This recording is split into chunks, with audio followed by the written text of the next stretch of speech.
Sa mga pinagpipitagan ng panauhin sa araw na ito, mga administrador, guro, kawaning ng pamantasan, mga kapwa ko magsisipagtapos, mga magulang, kamag-anak at kaibigan, isang pagpalang araw po ang pagbati ko sa inyo. Para sa mga kapwa ko magsisipagtapos, batiin natin ang ating mga katabi sapagkat batid nating hindi naging biro ang pinagdaan ng bawat isa upang marating ito. Napakayaman at puno ng mga babauning pangyayari at aral ang nakalipas na 6 na taon ko sa sekundarya, kaya napakahirap hulihin sa iisang salita lamang ang naging kahulugan ng edukasyon para sa akin. Matapos po ang ilang gabi ng pagmumuni-muni, napagtanto ko na may isang aral akong laging tumatatak sa aking isipan. Isang aral na magiging paksa po natin sa pagbabahagi ko ngayon. Ang tunay na sekreto sa tagumpay ay ang patuloy na pabangon sa ating pagkakamali at ang ating pagsisikap. Ito ang aral na laging tumatatak sa aking isipan. Maaari makita natin ang pagtatapos bilang isang pagdiriwang dahil nalampasan natin ang mga paghihirap at pagsubok upang makamtan ang tagumpay na matagal na nating inaasam. Kung kaya, hayaan ninyo akong ibahagi sa inyo ang ilan sa mga pagsubok na aking naranasan sa likod ng aking tagumpay.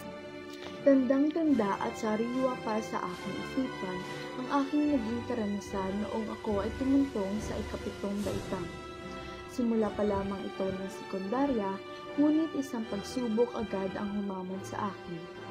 Dito ay naranasan kong apihin ang aking mga kamag-aral at sabihan ng masasakit na salita. Walang araw na hindi nila ito ginagawa sa akin, kung kaya't labis ang naging epekto nito sa aking sarili at naging dahilan sa pagkakaroon ko ng napakaraming liban sa klase. Ito rin ang naging dahilan kung kaya't hindi ako nakatanggap ng karangalan noong ako ay nasa ika-7 baitang.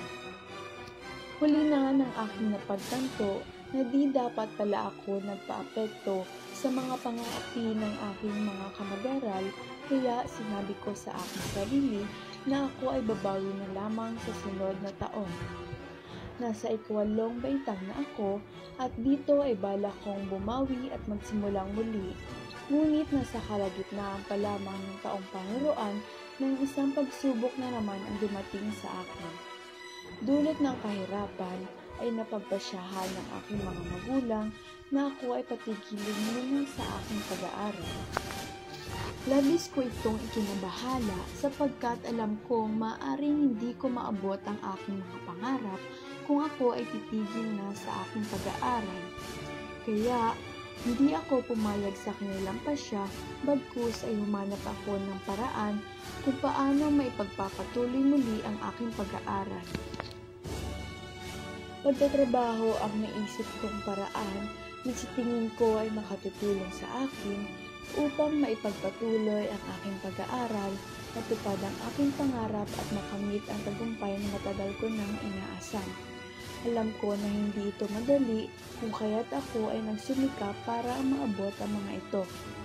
Ako ay nagtatrabaho sa gabi at sa umaga naman ay nag-aaral.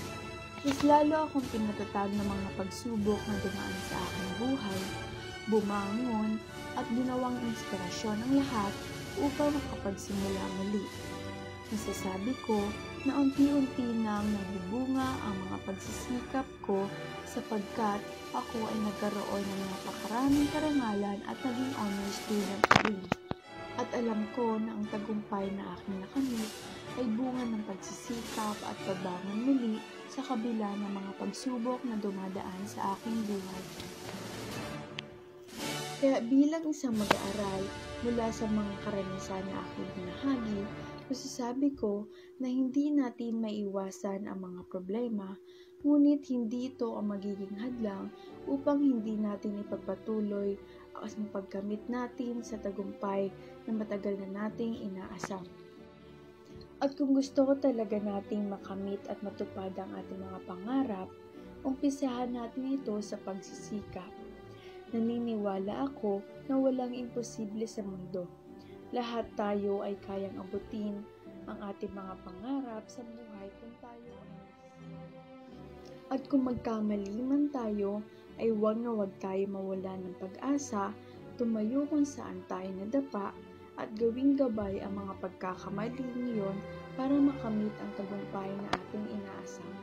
Yun lamang po at maraming